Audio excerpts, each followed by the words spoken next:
Hemos estado llevando una serie titulada El Reino de Dios. Sabemos que ese era el tema principal de la predicación de Jesús. Cuando Él estaba con sus discípulos y cuando predicaba a las multitudes, Él hablaba mucho del reino de Dios. A veces pareciera que cuando vamos a las Escrituras, Jesús nos habla de muchos temas. Nos habla de la familia, nos habla de las finanzas, nos habla de la salvación, nos habla del arrepentimiento. Pero si podemos de alguna manera ir analizando versículo por versículo, el tema principal que Él exponía siempre era el reino de Dios. Y estamos en esa serie tratando de profundizar y entender cuál era el núcleo de ese mensaje del reino de Dios que predicaba y enseñaba y exponía Jesucristo. Y el día de hoy quiero comenzar hablando de algo que nos pasa a todos, en el día a día. Yo no sé cuántos de ustedes han visto cómo los tiempos o de generación en generación las interacciones y las relaciones humanas van cambiando. Usted va a decir, ¿por qué? Porque ahora tenemos más herramientas para comunicarnos. Por ejemplo, antes, cuando una persona se iba de viaje, tal vez, no había la facilidad para mantenernos en contacto, ¿verdad? Y hacíamos la despedida de esa persona porque se iba a ir por tal vez un mes, 2 meses o años. Y cuando retornaba a sí mismo, no sé si usted ha ido al aeropuerto, hay muchos todavía que esperan a sus familiares con globitos, con carteles, porque se han ido por mucho tiempo y no hemos podido relacionarnos. En los últimos años, ahora con la tecnología, los celulares, por ejemplo, videollamadas, la computadora, internet, tenemos el privilegio y la oportunidad de, a pesar de que tenemos familiares lejos, poder comunicarnos, poder hacer una videollamada, poder estar en contacto, mandar un mensaje. Y la verdad es que ya se siente menos esa distancia, ¿no? Se siente menos. Sin embargo, aunque hay cosas muy buenas que han venido en estos últimos años y generaciones con respecto al uso de la tecnología y la interacción con personas que tal vez están un poco lejos en cuanto a distancia, también nos ha pasado una mala factura. Porque cuando nos sentamos a la mesa, por ejemplo, en un almuerzo o en una cena, normalmente, a veces, en vez de poder y tener la oportunidad de interactuar y de poder conversar y de poder estrechar lazos y de poder comunicarnos, normalmente, ¿cómo se ven esos almuerzos o esas cenas muchas veces? Se ven con las personas con el celular en la mano. No sé si ve la imagen allí. A veces se ve así y usted va a decir, no, eso es en otras casas, en la mía no pasa. Creo que en la mayoría nos ha pasado, al menos cuando nos reunimos con amigos que usan mucho el teléfono, ya sea en un centro comercial, ya sea en la casa, en una cena. Siempre hemos tenido por ahí esa mala sensación de que a veces nosotros mismos estamos en la mesa, hemos guardado el teléfono, pero ya nos está timbrando, lo sacamos y comenzamos a ver el teléfono. Y la verdad es que es debatible, ¿no? Porque hay una generación, tal vez mi papá, mis abuelos no estaban acostumbrados, no estaban porque ahora ya mi papá está acostumbrado a tener el teléfono siempre en la mano, pero no estaba, y ellos dicen, no, deja ese teléfono a un lado. ¿Para qué no necesitas el teléfono ahí? Mira que no podemos ni conversar ni nada. Por otro lado, estamos aquellos que como ya lo tenemos en la mano y siempre estamos contestando llamadas y todo, decimos, es que es importante, por si acaso hay una llamada, un mensaje, entonces lo tenemos ahí a la mano. No pasa nada tenerlo ahí, ¿no? Está el plato de comida, los cubiertos y al lado del teléfono. No pasa nada. Entonces, hay debate en cuanto a que si debemos usar, no debemos usar el teléfono, con cuánta frecuencia, pero hay algo claro. Lo claro es que muchas veces las relaciones en las que sí debemos profundizar, en las que sí debemos de alguna manera mejorar, muchas veces las queremos manejar solamente a través de medios tecnológicos, lo cual es un error. Por ejemplo, sobre todo con las personas que convivimos a diario, con nuestro cónyuge, con nuestros hijos o con nuestros padres, con aquellos que tenemos cerca, muchas veces nosotros queremos reemplazar esa interacción o esa intimidad por un mensaje, una nota de voz. ¿Y usted cree que eso es posible? ¿O usted cree que la relación crece y avanza solamente con un mensaje, un sticker, una nota de voz? No, la realidad es que no. Hay personas que estando cerca ya no es relevante ni necesario, por ejemplo, comunicarnos a través de la tecnología, sino que si lo tenemos cerca y vivimos en la misma casa, ¿no es acaso necesario e importante que nos sentemos a la mesa y compartamos y tengamos intimidad y conversemos, ya tal vez el mensaje, la nota de voz ya está tal vez de más. Eso es para tal vez acercarnos a aquellos que están muy lejos. ¿Tengo o no tengo razón? Cuando estamos con personas que necesitamos profundizar y tener una relación cercana, íntima y profunda, el celular y la tecnología se queda corta. El celular y la tecnología se queda corta. ¿Por qué? Porque nada va a reemplazar un abrazo de alguien quien amas. Nada va a reemplazar un beso, una palabra de ánimo que escuches. Nada va a reemplazar el que mires a los ojos a alguien y le digas cuánto lo amas. Nada va a reemplazar. Por más videollamadas, mensajes, stickers ahí con corazones, no, videos que mandamos, memes, lo que sea. Nada va a reemplazar el que podamos abrazar, saludar, estrechar lazos, mirar y poder estar con nuestros seres queridos. Y eso es importante para que esas relaciones se fortalezcan en estos tiempos que compartimos presencialmente sobre todo, y poder aprovechar ese tiempo para restablecer esas relaciones o profundizar en esas relaciones. Entonces, cuando yo voy a las Escrituras y yo noto y veo que el poder interactuar con alguien, mirándole los ojos, tocándolo, abrazándolo, es importante, necesario y llena mi corazón, y voy a las Escrituras y veo cómo Dios, siendo un Dios perfecto, eterno, omnipotente, Él no quiso quedarse lejos de nosotros y solamente hablarnos por medio de profetas, solamente hablarnos por medio de sus leyes, solamente relacionándose con nosotros a través de sus milagros, sino que Él quiso acercarse a nosotros, a tener una relación cercana a nosotros, de manera que nosotros podamos verle, tocarle y nosotros podamos estrechar esos lazos que habían sido rotos desde el inicio. ¿Y por qué digo habían sido rotos? Porque todos cuando vamos a las Escrituras del Génesis sabemos la historia, ¿verdad? Dios crea a Adán y Eva, sin embargo, habiendo tenido una relación estrecha, ¿qué pasó? El hombre pecó, desobedeció a Dios y esa relación se terminó. Esa relación se resquebrajó. Ya no hubo una relación íntima con Dios. Y entonces Dios, en su infinita misericordia y amor, dice, ok, voy a hacer algo, tengo un plan. Y dice que por amor envía a su Hijo, ¿verdad? Para poder mostrarse ante nosotros, y no solamente mostrarse ante nosotros, sino estrechar un lazo íntimo con nosotros. Y cuando yo comienzo a revisar el Evangelio, me encuentro con que Jesús no solamente se paraba desde un púlpito, desde una sinagoga, desde una montaña, a exponer un mensaje de lejos, sino que cuando Él estuvo en la tierra, estuvo físicamente creando y restableciendo relaciones con las personas. Estuvo sentado a la mesa conversando y compartiendo con personas comunes y corrientes como usted y como yo. Personas pecadoras, personas que estaban muy lejos del Señor, pero que en Jesucristo ahora podían conocer a Dios y acercarse a Él. Y eso a mí me llena mucho de gozo mi corazón, ¿sabe? Porque yo digo, claro, si yo sé el valor de lo que es abrazar a un hijo, abrazar a mi esposa, tener a mi familia cerca, es porque Dios mismo me hizo así. Dios me fabricó así, Dios me diseñó así, para que mi corazón sea lleno mediante esa relación íntima que yo puedo tener físicamente con las personas que amo. Y Dios dice que mostrando su amor infinito envía a su Hijo Jesucristo para que nosotros podamos tener una relación con Él, o al menos podamos retomar esa relación que desde un principio se había quebrantado. Dice, bueno, eso es la relación de Adán y Eva, o esa es la relación de los pecadores. Yo soy una persona que creo en Cristo, o que creo en Dios, o que creo y leo la Biblia de vez en cuando, y mi relación está bien con Dios. A veces muchos de nosotros, tomando ese ejemplo de los sacerdotes religiosos de la época de Jesús, creen que están muy cerca de Dios. Pero a veces, y hoy vamos a ver un poco cómo es como cuando queremos tener esa intimidad y esa cercanía con nuestros seres queridos, pero solamente a través de la tecnología.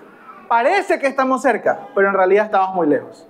Así le pasaba a los religiosos y fariseos de la época. Decían, no, nosotros estamos muy cerca de Dios porque cumplimos todos los mandamientos y somos muy organizados y ordenados y nada se nos pasa por alto.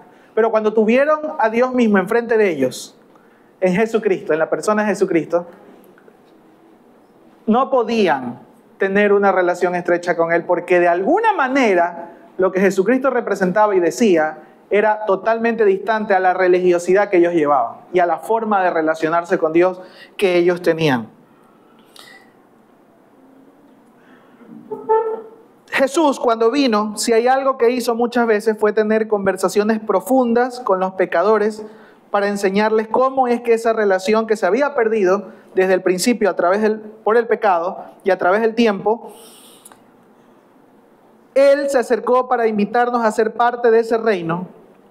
Y lo novedoso o lo curioso es que todos, absolutamente todos, estamos invitados a poder restablecer esa relación con Él. Ayúdeme, por favor, vamos a la Biblia, Lucas capítulo 14, porque hay algunas verdades fundamentales que vamos a ver cuando Jesús entró al hogar o se sentó a la mesa con pecadores. A ver qué nos enseña acerca de esa relación, de esa intimidad que Jesús vino a restablecer en su persona. Lucas capítulo 14, vamos a leer del versículo 15 al 24. No sé si usted ha leído antes este capítulo, Lucas 14. Si usted tiene el tiempo de analizarlo en su hogar, se va a dar cuenta que en este pasaje aquí hay algo novedoso, y es que dice que Jesús fue a comer a la casa de uno de los líderes religiosos, fariseos. Jesús entró a una casa de un fariseo y estaba allí compartiendo con personas. Y hay dos sucesos que suceden antes de lo que vamos a leer ya en el versículo 15. La primera es que Él sana a una persona que estaba enferma y los confronta a los fariseos y les dice: ¿ustedes creen que es lícito sanar a alguien enfermo el día de reposo? Porque era el día de reposo, el Sabbat para ellos. ¿Ustedes creen que es lícito sanarlo? Bueno, dice que la gente se quedó muda, no sabía qué decirle, porque ellos eran muy religiosos, tan religiosos que de alguna manera estaban limitados incluso para ayudar al prójimo el día de reposo, porque el día de reposo no se tenía que hacer nada. Y Jesucristo los confronta haciendo el milagro y sanando a esa persona. Y se quedan sorprendidos por ese milagro que acabó de ocurrir en la casa de un líder fariseo. Pero hay otra cosa que sucede, es que también se da cuenta de que había muchas personas invitadas a la casa, en la mesa, y que muchos buscaban los sitios más importantes de la mesa. Usted sabrá que en las mesas, normalmente la cabecera de la mesa, por ejemplo, es un lugar reservado ahí para la persona tal vez más importante. A veces, depende de las culturas, el anfitrión o el invitado más especial le damos siempre un espacio importante en la mesa. En la cultura judía también había espacios importantes y la gente como quería pelearse esos primeros lugares o esos sitios importantes. Y Él se da cuenta de eso y comienza a hablarles acerca de cuán importante era de no pelearse por esos primeros lugares o de esos sitios importantes, sino de poder aprender a ser humildes y de poder darle el espacio a otro. Antes que uno mismo querer ocupar esos primeros lugares, darle el espacio a otros. Y mientras explicaba esto, el versículo 15 dice que, y lo voy a leer del versículo 15 al 24, dice que cuando uno de los que estaba comiendo con él escuchó esto, dijo: afortunado el que participe en la cena en el reino de Dios. Y entonces Jesús le dijo: un hombre estaba preparando una gran cena e invitó a mucha gente. Cuando llegó la hora de la cena, mandó a un siervo a decirles a los invitados: vengan, que todo está listo. Pero uno tras otro todos empezaron a inventar excusas. El primero dijo: compré unas tierras y ahora debo ir a revisarlas, por favor discúlpame. Otro dijo: compré 5 yuntas de bueyes y ahora debo ir a probarlas, por favor discúlpame. Otro dijo también: me acabo de casar y no puedo ir. Cuando el siervo regresó, le contó a su patrón lo que habían dicho, y el patrón se enojó mucho y le dijo: ve rápido a las calles y a los callejones de la ciudad y trae a la cena a los pobres, a los lisiados, a los ciegos y a los cojos. Después el siervo le dijo: patrón, he hecho lo que me has ordenado y todavía hay espacio para más gente. Entonces le dijo el siervo: ve a los caminos y veredas y haz venir a toda la gente para que llenen mi casa. Versículo 24, porque les digo que ninguno de los que habían sido invitados probarán mi cena. En un contexto de cena y en un contexto donde estaban siendo confrontados, era una casa de un líder religioso que creía que todo lo hacía bien, que creía que estaba cerca de Dios. Comenzó a enseñarles acerca de cómo era la relación que Dios quería tener con el hombre. Primero, al poder decirles cuán importante era, por encima de cumplir las leyes religiosas del sabbat y que no tienes que hacer nada, cuán importante era preocuparse por el enfermo, por el necesitado.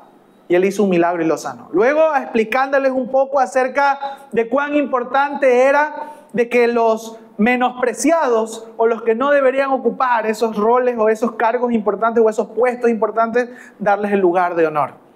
Darles el lugar de honor. Y en eso encontramos algunos pasajes como Jesús siempre enseñaba acerca de cómo debería ser la actitud de nosotros como servidores de otros, despojándonos de nuestra comodidad para acomodar a otros.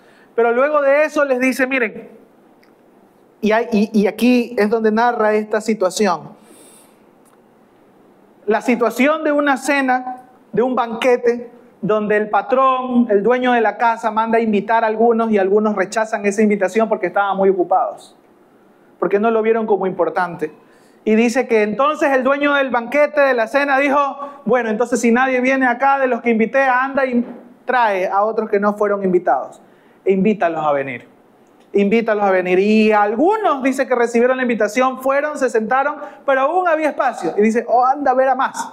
Anda a verlos a más. Y hay un versículo allí, una palabra que en algunas versiones dice, fuérzalos, o persuádelos, o busca la manera de que vengan, insísteles, pero que vengan acá al banquete que he preparado. Que vengan al banquete que he preparado. Y la pregunta aquí es, ¿qué relevante es esta historia? ¿Qué relevante es esta ilustración que usa Jesús, este ejemplo que usa Jesús? Es muy relevante, porque de alguna manera refleja cómo, primero, para la cultura judía, el sentarse a la mesa era un simbolismo de amistad, de aceptación y de comunión. Cuán importante era que sepan que Dios quiere invitar a la mesa, sentarse con Dios a las personas que son menospreciadas, que la gente menosprecia, que la gente no es capaz de relacionarse. Cuán importante era para los judíos en esa época sentarse a la mesa para comer.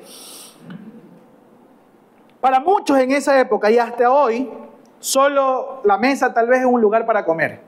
Pero para Jesús era una oportunidad para tener intimidad y hablar con quienes realmente lo necesitaban. Y el mensaje que da a través de esta historia es que todos son bienvenidos a la mesa del reino, sin importar su pasado, su nivel socioeconómico, su raza, su religiosidad anterior.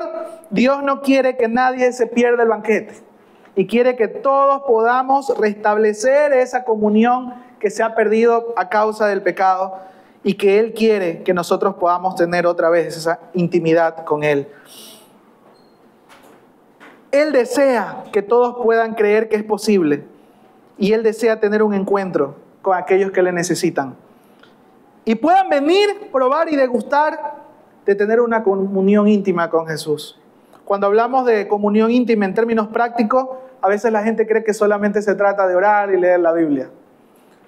Cuando muchas veces predicamos, enseñamos de que tenemos que tener una intimidad con Jesús, lo primero que se nos viene a la mente, aún a nosotros puede ser es orar y leer la Biblia. De eso se trata, ¿no? De tener una comunión con Jesucristo. Ahora yo le hago la pregunta, ¿no hay muchos religiosos que no solamente leen la Biblia, sino que se la saben de memoria? Y no solamente oran una vez, sino que repetidas veces dicen la misma oración una y otra vez y están orando. Y usted cuando mira sus vidas se da cuenta que no van conforme a lo que Cristo enseñó. Y usted dice, entonces no se trata todo de andar orando a cada rato y repitiendo lo mismo. O no se trata de entonces aprenderse lo que Dios dejó en su palabra de memoria. No, la intimidad con Jesús va más allá. No solo se trata de orar, leer la palabra de Dios, como muchos religiosos ya lo hacen. Y aún así están lejos de Jesús. Porque la palabra de Dios, que ya hemos hablado mucho, es como un banquete dulce, exquisita, sacia nuestros corazones. Es también transformadora porque apunta a una sola persona.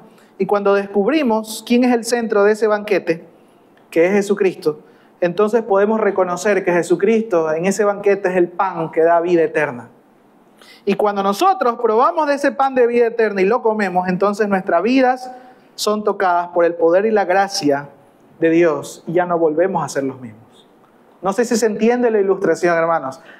Tener intimidad con Jesús no solamente es sentarse a la mesa que prepara Jesús o que prepara Dios y tomar unos cuantos versículos aprendérselos de memoria, orar unas cuantas repeticiones ahí religiosamente, porque me enseñaron así, a hacerlos de chiquito, ¿no? El Padre Nuestro, y hay que repetirlo cada vez que me levanto, cada vez que me acuesto. Si no, se trata de entender que en ese banquete, en esa cena, en la cual todos somos bienvenidos, en el centro de la mesa está el pan de vida, que es Jesucristo. Y solamente cuando yo tomo de ese pan, cuando yo me acerco a Jesucristo, cuando yo voy a las Escrituras y reconozco a Jesucristo, entonces mi vida puede ser transformada y va a ser transformada si nosotros nos disponemos a poder vivir lo que Él nos enseña, lo que Él nos expone. No sé si se está entendiendo, hermanos. Qué importante es saber que todos estamos invitados al banquete, pero también qué importante es saber que en ese banquete no todo lo que está allí solamente es de tomar. Es como que si estuviéramos ahí un banquete, ¿no? Y tenemos ahí en el centro de la mesa lo más importante, el pan de vida. Pero alrededor todavía hay por ahí unas entraditas, ¿no? Hay algunas cositas ahí que tú dices, qué delicioso, pero me voy a comer nomás la entradita, así. No voy a probar lo mejor del banquete. Me voy a comer nomás unas cuantas cositas de acá. Y nos quedamos con hambre. Y así es la persona que cree que está cerca de Dios porque va tal vez una vez a la semana o una vez cada 15, una vez cada mes, tal vez a la iglesia o se acerca a las Escrituras o ora de vez en cuando, así, ¿no? Como que andamos de alguna manera tomando ciertas cositas del banquete, pero no vamos hacia la parte principal, hacia lo que está en el centro, hacia lo que transforma nuestro corazón, que es el pan de vida, que es Jesucristo. ¿Sí se entiende, hermanos? Qué importante es que entendamos que cuando Jesús se sienta a nuestra mesa y está en el centro de la mesa, Él es lo único que puede transformar nuestra vida. Cuando Jesús se sienta a nuestra mesa, nuestra vida es transformada por completo, porque es saciada por ese pan de vida y quedamos satisfechos. Quedamos satisfechos. No nos podemos quedar con hambre cuando nosotros vamos a ese banquete que Él nos prepara y podemos degustar de la vida de Jesucristo. Necesitamos ir por ese plato fuerte, hermanos. Necesitamos ir por ese pan de vida que es Jesús. Porque sin Él no hay vida, no hay restauración, no hay intimidad, no hay cercanía con Dios. Cualquier rey de cualquier reino, seguramente, y si usted ha visto películas, y hoy mismo, ¿no? Que tal vez nuestro país no es monárquico y no hay un rey soberano, pero tenemos un gobierno en el cual hay un presidente.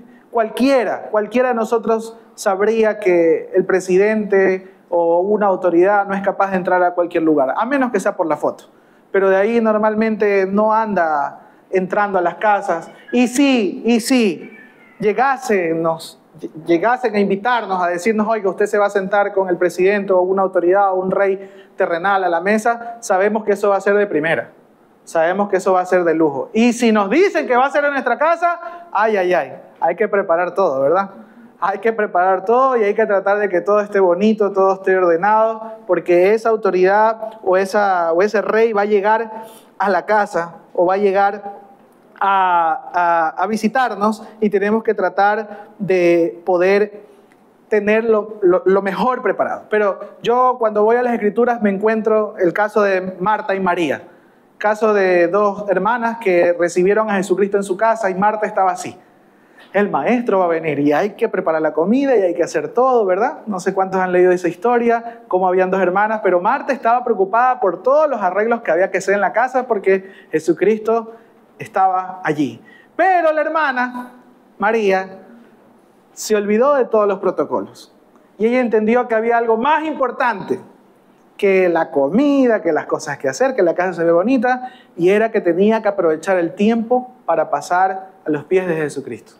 Tenía que aprovechar ese tiempo y ese momento para poder estar a los pies de Jesucristo y lograr tener una intimidad que tal vez en otro momento no lo pudiese tener, porque Jesús siempre estaba rodeado de multitudes, rodeado de muchas personas. Cuando comenzó ese milagro, todo el mundo lo buscaba a cada rato. Él tenía que escaparse por ahí, ¿no? A las montañas, a orar en las madrugadas, porque era muy difícil para él verlo solo.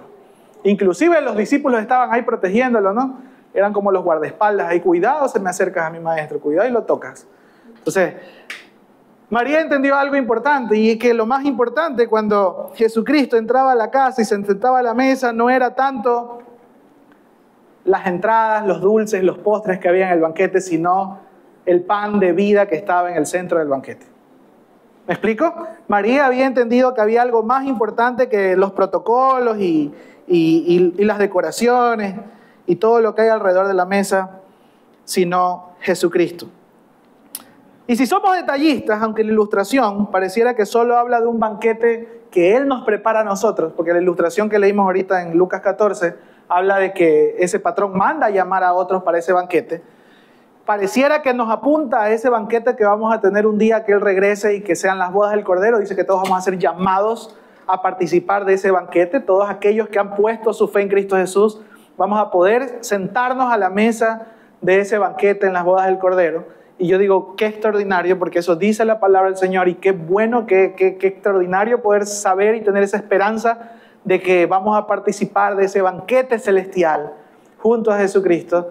Hay algo que a mí me llama la atención, y es que en ese momento en el cual Jesucristo estaba hablando de ese banquete y dando ese ejemplo, lo que estaba pasando en ese momento es que la realidad es que Jesucristo estaba en esa casa.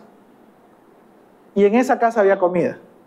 Y allí Jesucristo no estaba invitándoles, o la ilustración no habla solamente de una invitación a ese banquete celestial, sino de la oportunidad que la humanidad tiene hoy de poder recibir a Jesucristo en su mesa.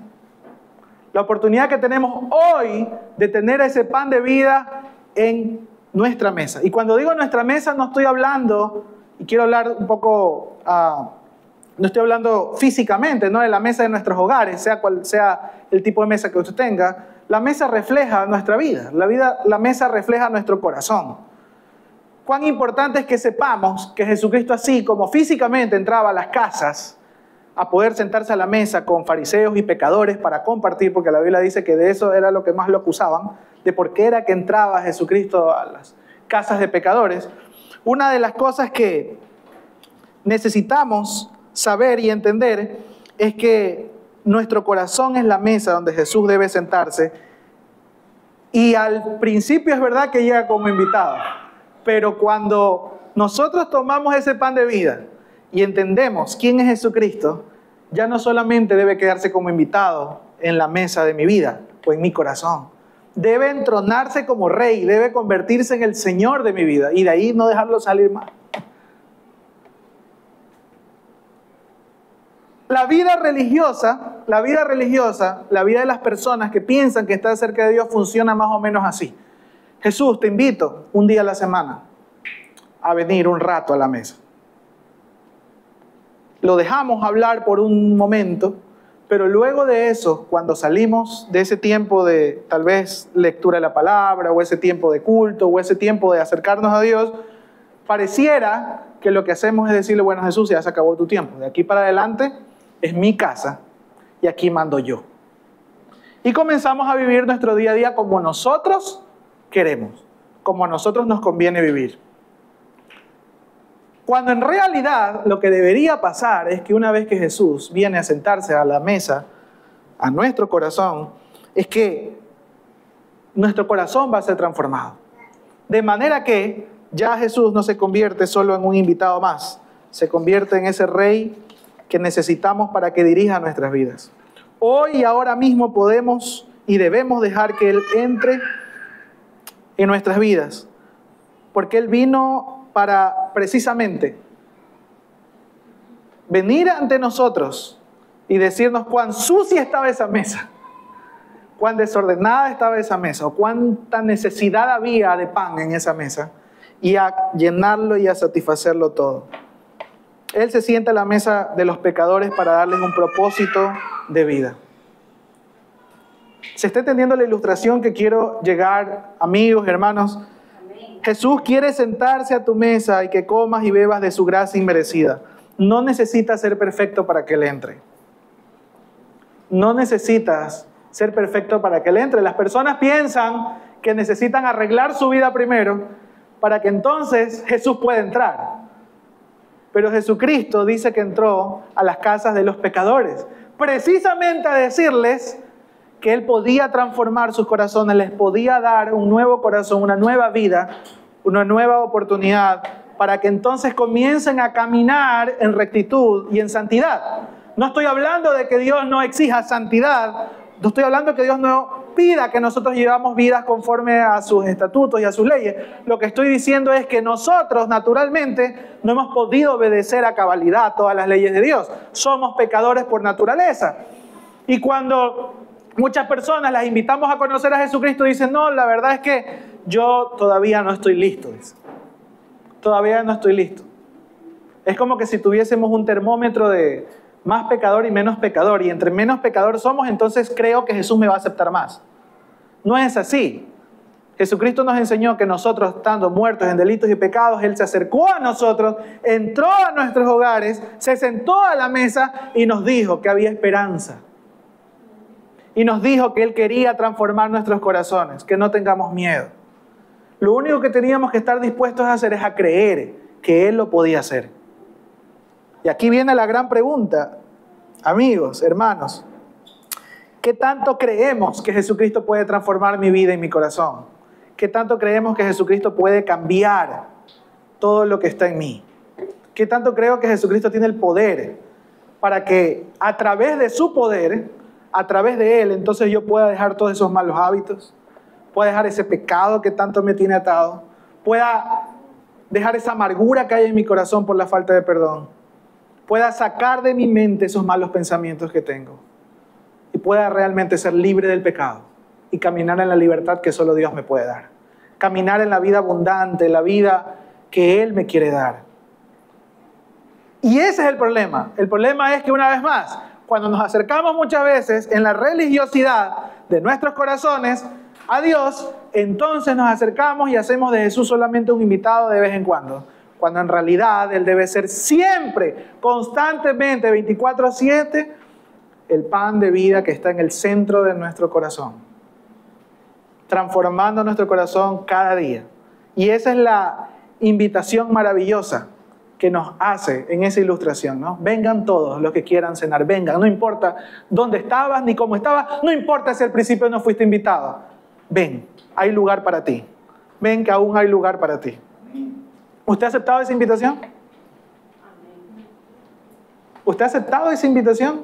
Pero realmente la ha aceptado de manera que ha hecho de Jesús su rey, de manera que ha hecho de Jesús su mejor y más grande alimento que ha llenado su corazón. Bueno, eso le queda para que cada uno lo pueda contestar. Las personas piensan en la religiosidad, que estar cerca de Jesús y tener intimidad con Jesús y tenerlo a Jesús en la mesa, se trata de eso, de vez en cuando acercarse a Él, pero en realidad tener intimidad con Él es vivir la vida de Cristo en nosotros. Tener intimidad con Dios es vivir la vida de Jesucristo en nosotros. Es decir, que cuando nosotros comemos ese pan de vida, las Escrituras dicen que el Espíritu Santo viene a nosotros. Y una vez que el Espíritu Santo viene a nosotros, entonces Él nos transforma y apunta nuestra mirada a Jesucristo. Cada día el Espíritu Santo nos lleva a desearlo, a amarle y a confiar en Él.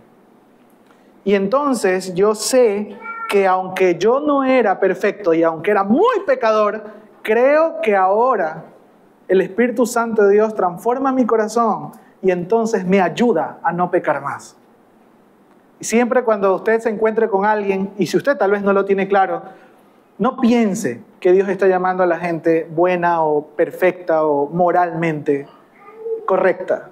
Dios está llamando precisamente al que se reconoce a sí mismo como pecador y que se cree o se siente o reconoce la necesidad que tiene de que venga algo más poderoso que sus propias fuerzas para poder transformar su corazón y poder llevarnos a cada día depender más de Cristo. Amén.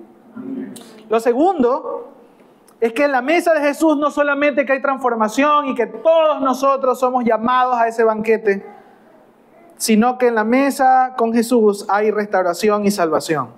Lucas capítulo 19, unas hojitas más adelante, tenemos el caso de un hombre que también una vez más estuvo en la mesa con Jesús. Lucas 19, versículos 1 al 10 dice: Jesús, llegó a Jericó y comenzó a atravesar la ciudad, y ahí había un hombre rico, que era el jefe de los cobradores de impuestos. Su nombre era Zaqueo. Estaba tratando de ver quién era Jesús, pero no pudo porque había mucha gente y él era bajito, era patuchito el hombre. Pero para poder verlo, salió corriendo, dice, fue a un lugar por donde Jesús tenía que pasar y se subió a un árbol sicómoro. Cuando Jesús llegó a ese lugar, miró hacia arriba, vio a Zaqueo en el árbol y le dijo: Zaqueo, apúrate, baja de allí porque hoy voy a quedarme en tu casa. Entonces Zaqueo bajó del árbol rápidamente y se puso muy feliz de recibir a Jesús en su casa. Todos los que vieron esto se quejaban. ¿Por qué se quejaban? ¿Qué decían? Mira la clase de hombre con quien se hospeda Jesús. Zaqueo es un pecador. Entonces Zaqueo se levantó y le dijo: Señor, mira, Señor, voy a dar a los pobres la mitad de todo lo que tengo, y si he engañado a alguien, le pagaré 4 veces más. Y Jesús le dijo: la salvación ha llegado a esta familia, porque este hombre ha mostrado ser un verdadero hijo de Abraham, porque el Hijo del Hombre vino a buscar a los perdidos y a salvarlos.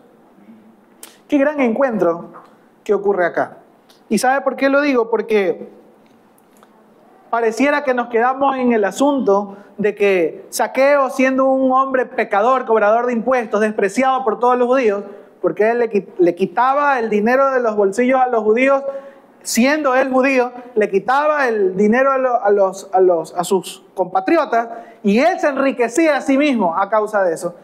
Y los cobradores de impuestos eran aquellos que estaban aliados con el Imperio Romano, no es que estaban obligados ahí. Estaban aliados con el Imperio Romano y eran despreciados por todos.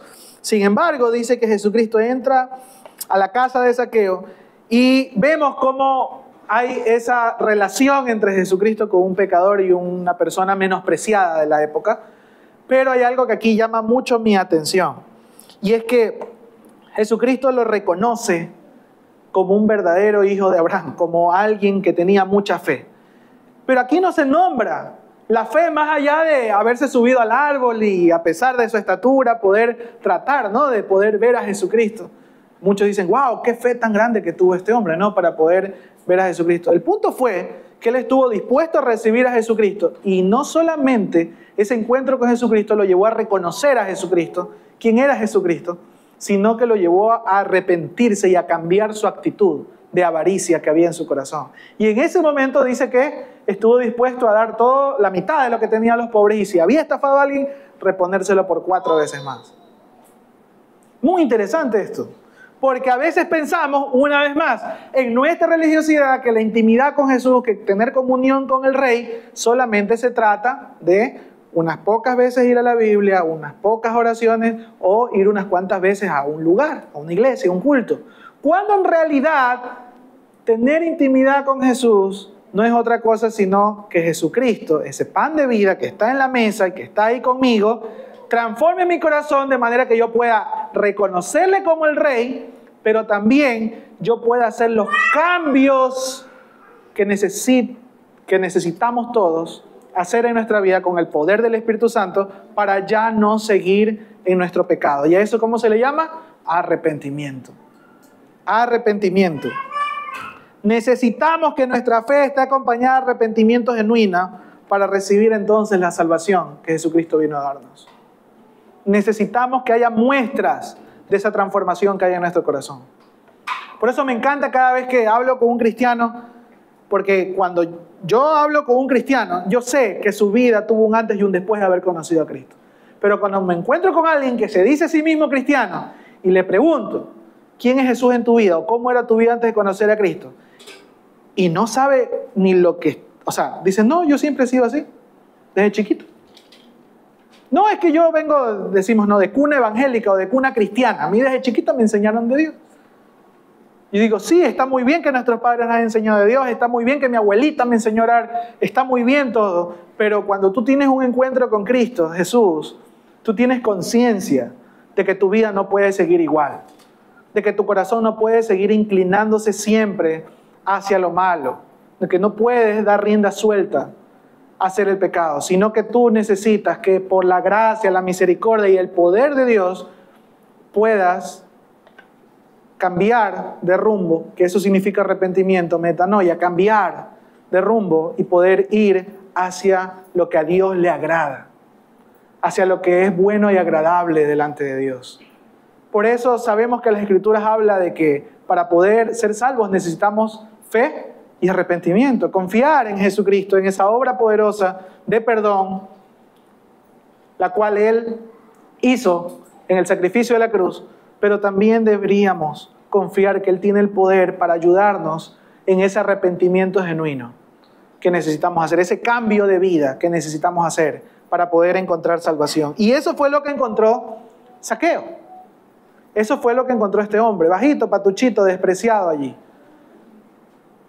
Pero él entendió todo, como María, ¿no? Él entendió todo. Entendió que no podía desaprovechar la oportunidad y que en ese momento, delante de Jesucristo, se compromete a que su vida iba a cambiar. A que su vida iba a cambiar. No sé si habrá dejado de ser cobrador de impuestos o no. Lo que sí sé es que sus expresiones hablaron de un corazón arrepentido.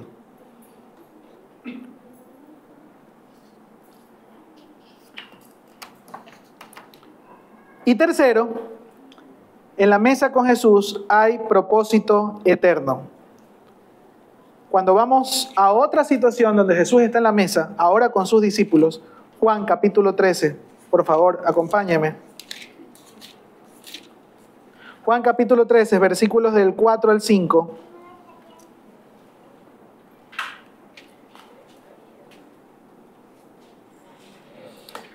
Y Él tiene una cena ¿con quiénes? Con sus discípulos. Antes de ir a la cruz, dice el versículo 4 y 5 de Juan 13, que mientras estaban comiendo, Jesús se levantó, se quitó el manto, se ató una toalla y luego echó agua en un recipiente y empezó a lavarle los pies a sus seguidores y le secaba los pies con la toalla que llevaba en la cintura. La escena sublime de la cena del Señor no solamente es Jesucristo con sus discípulos al lado comiendo del pan y la copa. La escena que más debería llamar la atención de nosotros es verlo a Jesucristo con un trapo y agua lavando los pies de sus discípulos. Esto es decir, ¿por qué? Porque culturalmente los que hacían eso de lavar los pies de los invitados en una cena eran los sirvientes, eran los esclavos. No eran ni siquiera los anfitriones de la casa.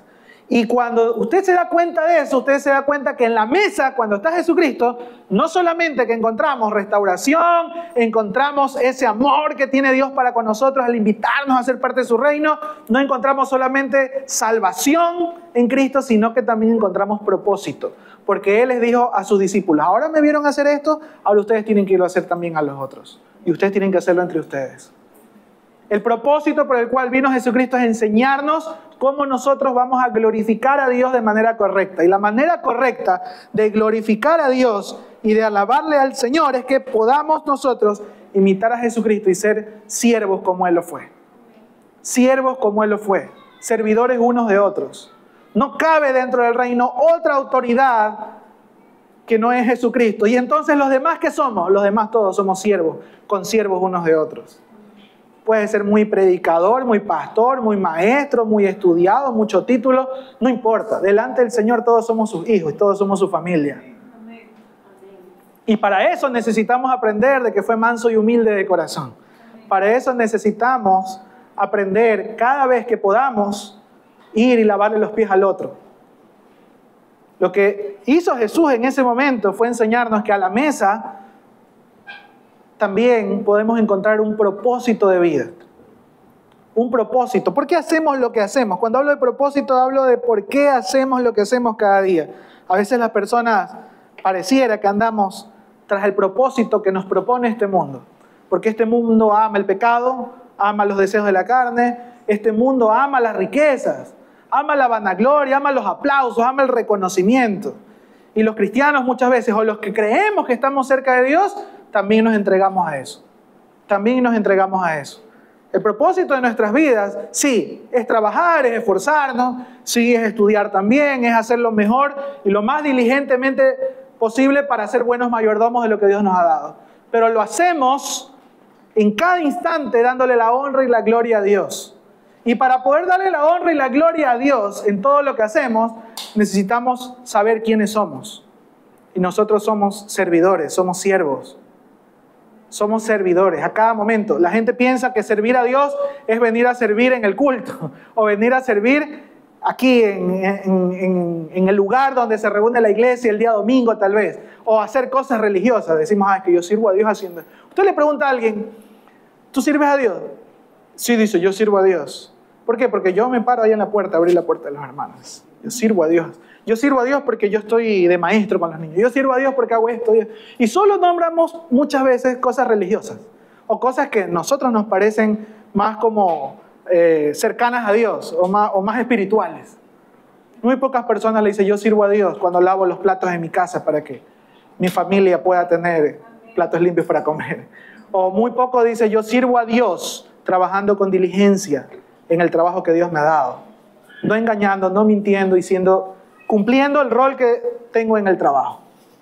Muy pocos lo vemos así, porque creemos que servir a Dios solamente es de unos pocos actos religiosos, porque así entendemos la comunión con Dios, ¿me explico? Porque así entendemos tener intimidad con Dios, solo de a momentos, cuando en realidad la comunión y la intimidad con Dios es vivir a Cristo, vivir sus mandamientos, vivir en su propósito cada día, 24/7, y por lo tanto, yo vivo para la honra y gloria de Dios 24/7. En todo lo que hago me veo como un servidor de Él. Y por eso me hago servidor de los demás. Y por eso estoy constantemente doblegando mi corazón y mi orgullo sobre todo. Para desacomodarme, para no buscar aplausos, para que no buscar que mi ego crezca, sino menguar para que Él crezca. ¿Se entiende, amigos, hermanos? Estamos en un mundo que te da otro propósito. No digo que no debamos trabajar, no digo que no debamos esforzarnos, no digo que no debamos estudiar y tener títulos, no digo eso. Lo que digo es, aprendamos a someter todo bajo sus pies y aprendamos a reconocer lo que es más importante. Lo que trae gozo al corazón de Dios. Y siempre a la mesa de Dios estaremos siendo desafiados a servir a otros, siempre. En la mesa donde Jesús esté sentado, siempre vamos a estar desafiados a servir a otros, siempre, siempre. Siempre. No crea. Si usted en algún momento cree que está con Dios y no está siendo desafiado a desacomodarse para ayudar a otros, ya dése por sentado que ahí no está Jesús. Siempre que estemos en la mesa con Jesús, seremos desafiados a servir a otros y no a ser servidos por otros. Porque Él mismo nos dejó ejemplo de cómo debemos llevar nuestra vida. Él mismo nos dijo cómo podemos agradar, alabar y glorificar a Dios. Entonces, hermanos, Jesús nos invita a ser parte de su reino para que sirvamos a otros. Y no solamente hablo de servir a otros cristianos, hablo de servir por quien Él vino a morir, por pecadores. Merezcan o no merezcan ser servidos, porque debemos amar con ese amor ágape que viene de Dios, sacrificial, inmerecido, a aquellos que necesitan tener un encuentro con Él. Nosotros somos esos que, según la ilustración que leímos al principio, van y llaman a otros, porque la mesa está servida. Pero para poder hacer esto y llamar a los otros y decirles, ven, que la mesa está servida, dijo alguien por ahí, es como un mendigo que encontró pan y le va a decir a otro mendigo dónde encontrar comida. No sé si has escuchado esa ilustración. A mí me gusta siempre eso, porque digo, ok, no soy entonces el ricachón que va a dar el pan al hambriento. Soy el otro mendigo que va y le dice al otro, yo ya encontré dónde comer. ¿Tienes hambre? Vamos, porque yo estoy saciado.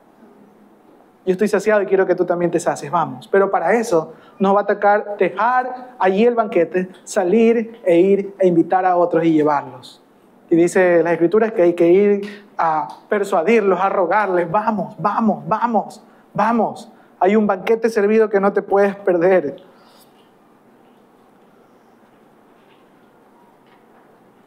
¿Por qué las personas no logramos que en nuestra religiosidad, esa intimidad o cercanía con Dios nos llene nuestros corazones? Porque muchos en realidad no tienen una verdadera intimidad, y las riquezas, los logros, los títulos y las muchas cosas que han podido lograr aún no llenan su corazón, porque lo único que puede llenar y saciar nuestro corazón es Jesucristo, el pan de vida. No hay nada fuera de sus propósitos eternos. Necesitamos, hermanos, volver al propósito original, que es vivir la vida de Cristo en nosotros, de manera que Dios esté agradado en todo en cuanto a cómo vivimos y de la cual Jesús nos dejó ejemplo. Por eso vemos a la iglesia primitiva en Hechos 2, ¿no? ¿Qué hacía la iglesia primitiva en Hechos 2? Dice que compartían las cosas, tenían las cosas en común y se reunían en las casas el primer día de la semana. Y siempre, la otra vez, les decía, qué importante es esforzarnos un poco. Ahora estamos teniendo reuniones los días miércoles con aquellos que ya han puesto su fe en Cristo, se han bautizado y quieren crecer aún más en el Señor. Aquellos obviamente que pueden, porque no tienen que trabajar en las noches. Este miércoles ya empezamos y yo decía, cuán difícil es a veces un día de trabajo después de tanto cansancio, ¿no? Ir y tomar un taxi o ir después del trabajo, reunirse para poder seguir creciendo en el Señor. Es difícil, yo sé que es difícil, pero la iglesia primitiva se reunía el primer día de la semana. Y yo investigué y dice, el primer día de la semana. El primer día de la semana era el día domingo. El sabbat para ellos era el día sábado, día de descanso. El primer día de la semana era el día de trabajo. Entonces ellos después de trabajar en las noches se reunían a compartir literalmente la cena. Y ahí entonces dice que compartían y se esforzaban y ahí no había carros, no había las lumbreras que nosotros tenemos ahora, no había la infraestructura vial que tenemos, no había Uber, no había nada. Y se reunían, dice, en las casas a compartir. Se esforzaban por reunirse en las casas a compartir. Y habían otras comunidades que de continuo se reunían, no solo el primer día de la semana. Otro dice que cada día se reunían a poder cantar salmos, himnos, a poder compartir del Señor, a poder animarse unos a otros. Qué interesante, ¿no? Cuánto amor tenían en sus corazones. Cuánto habían sido llenos del Espíritu Santo. Que dejando la comodidad, dice que iban a las casas. Y no solamente, dice que entre ellos se servían unos a otros, sino que dice que tenían favor para con todo el pueblo. ¿Qué significaba eso? Que también entonces estaban dispuestos a servir a aquellos que todavía no conocían a Cristo. Aquellos que todavía no se habían acercado a Él. Se llevaban bien con los vecinos. Tenían gracia para con los demás. Entonces, preguntémonos, ¿a cuánto hemos servido esta semana? ¿Por cuántos nos hemos esforzado de ayudar, sostener, aconsejar, visitar? O tal vez dar un plato de comida.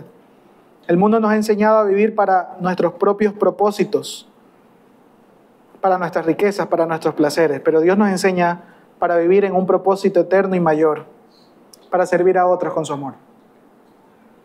Concluyo.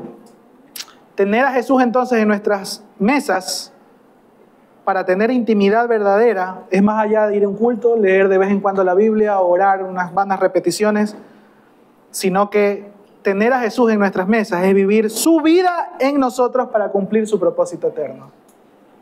Tener intimidad con Jesucristo y tenerlo a Jesús en nuestras mesas, en nuestros corazones, es vivir su vida en nosotros para cumplir su propósito eterno. Necesitamos tener urgentemente, hermanos, urgentemente intimidad con Jesús más que con cualquier otra cosa o persona en este mundo.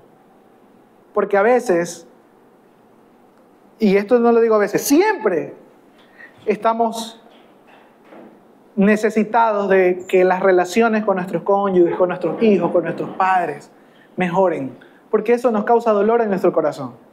¿O no? ¿O no le pasa a usted que cuando se pelea con un hermano, con su papá, con su mamá, hay una discusión, hay un altercado, uno se siente mal? Y de constante estamos tratando de buscar mejorar la relación que tenemos. Mejorar la relación que tenemos. Pero hay algo que hemos olvidado, y es que si hay una persona con la cual debemos tener una intimidad cercana, una intimidad constante y aprender a tener verdadera comunión, en primer lugar es con Jesucristo. Porque cuando yo tengo intimidad con Jesucristo, yo tengo una comunión con Jesucristo, entonces Jesucristo transforma mi corazón, me llena de su Santo Espíritu, y yo entonces voy, y cuando me relaciono con mi papá, mi mamá, mi cónyuge, mis hijos, yo sé cómo debo servirles, yo sé cómo puedo amarles, yo sé cómo puedo lidiar con una discusión sin alterarme. Tengo el dominio propio que me da el Espíritu Santo para poder llevar hacia un punto saludable, propicio, tal vez una diferencia en cuanto a opiniones. Hermanos, necesitamos que nos propongamos tener intimidad cercana con Jesucristo para que nuestras relaciones con nuestros familiares, amigos, vecinos, compañeros de trabajo, de universidad, sean fructíferas y duraderas y sean de bendición para otros. Pero el primero con el cual debemos tener intimidad es con Jesucristo. Si no tenemos esa intimidad y no la cultivamos esa intimidad, entonces todo lo demás, en algún punto se desbarata. En algún punto se desbarata. Entonces, dediquemos tiempo, así como dedicamos tiempo o nos organizamos para tener un espacio de comida, un espacio de salida, no sé, un espacio para conversar con nuestro cónyuge, hijos, familiares. Así como tenemos también espacios para compartir con nuestros amigos, debemos tener ese espacio prioritario para cultivar nuestra intimidad con Jesús. Que no nos sea suficiente entonces tener unas pocas horas de comunión e intimidad con Él en un culto o en un devocional o en unas cuantas alabanzas que pongamos por allí. El desafío está en mantener esa comunión con Cristo cada día, cuando estás con otros o cuando estás solo. Cuando estemos con otros, así como estamos hoy, ¿no? Estamos con otros juntos adorando al Señor, pero también cuando estemos solos. Porque la relación que Jesús quiere tener con nosotros es personal y Él quiere tratar con cada uno en particular, revelando lo que hay en nuestros corazones para ser sanados, para ser salvados, para ser restaurados. Él desea quedarse permanentemente en nosotros para ser morada en nosotros. ¿Amén? Vamos a orar, hermanos. Yo quiero que se ponga de pie, amigos que nos visitan. Póngase de pie, vamos a orar. Y vamos a pedirle al Señor, rogarle al Señor, como lo hacemos cada vez que nos reunimos, que Él sea ayudándonos a ser conscientes de que ya hemos sido llamados, ya hemos sido invitados. Y si usted todavía no ha sido invitado, yo hoy lo invito. Hoy lo invito, hay una mesa servida, hay un pan de vida ahí servido en la mesa. Él ya se acercó a nosotros. Él ya quiso entrar a nuestros hogares, a nuestras vidas. Allí está la mesa servida. Tenemos que escucharle, tenemos que abrir nuestro corazón, tenemos que degustar de ese pan de vida y tenemos que disponernos a que Él transforme nuestro corazón. Y si usted ya ha sido invitado hace mucho tiempo y usted ya ha estado probando de ese pan de vida, yo le animo a que persevere. Yo le animo a que se mantenga sirviendo. Hermanos, amigos, hacer la misión de Dios no es fácil, no es ligero. No es fácil, pero cuando estamos con Él y vamos en misión con Él, la carga se vuelve ligera. Porque tenemos su compañía, tenemos su gozo y tenemos ejemplo de cómo Él dio su vida por nosotros. Siendo rechazado, siendo muerto en la cruz, se mantuvo fiel. Y eso a nosotros nos enseña y nos anima. Vamos a orar. Amado Dios, gracias te damos, Señor, por este tiempo. Gracias por tu palabra. Gracias porque tú hablas a nuestros corazones, Señor, justo a tiempo siempre. Señor, a la verdad muchas veces nosotros sabemos que tú has hablado de un reino y tú eres nuestro rey, pero a la verdad, Señor, muchas veces hemos creído que eres un rey distante. Nosotros, Señor, no hemos tomado la iniciativa, Señor, de poder tener esa intimidad que tú quieres tener con nosotros. Y hoy, Señor, queremos disponer nuestras vidas, nuestros corazones, las mesas de nuestras vidas para, Señor, que tú seas allí ocupando el lugar especial, ocupando el trono, Señor, de nuestro corazón. Y que nos permita, Señor, poder no solamente creer, sino también arrepentirnos. Que sea tu Espíritu Santo dándonos, Señor, ese poder transformador para que nuestras vidas ya no sean iguales, Señor. Que hayan cosas en nosotros, Señor, que sean desechadas porque no te agradan, Señor. Ayúdanos, Señor, a poder no solamente pedirte perdón, sino realmente tomar decisiones que puedan, Señor, agradar a tu corazón, que puedan, Señor, ajustarse a tus mandatos. Señor, hoy rogamos, Padre, para que esta comunión que hoy tenemos contigo, Señor, no se pierda. Que podamos permanecer en el tiempo cerca tuyo, amado Rey. Que podamos entender, Señor, que así como tú fuiste a la mesa de un fariseo, a la mesa de Zaqueo, a la mesa con los discípulos, hoy, Señor, tú te sientas a la mesa de nuestros corazones y hoy nosotros queremos que permanezcas para siempre. Llénanos con tu Santo Espíritu, Señor, te necesitamos.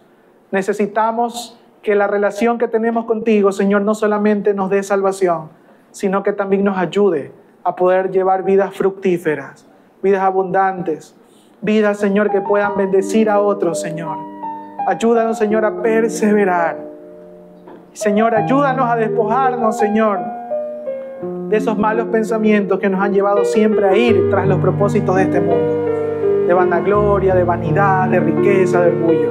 Y ayúdanos, Señor, a trabajar con diligencia, a hacer riqueza, Señor, para tu honra y para tu gloria, a poder, Señor, estudiar, trabajar, prosperar, pero que siempre lo hagamos bajo tu propósito, Señor, con humildad, con mansedumbre, Señor, y poder hacerlo, Señor, de manera que estés agradado, Padre.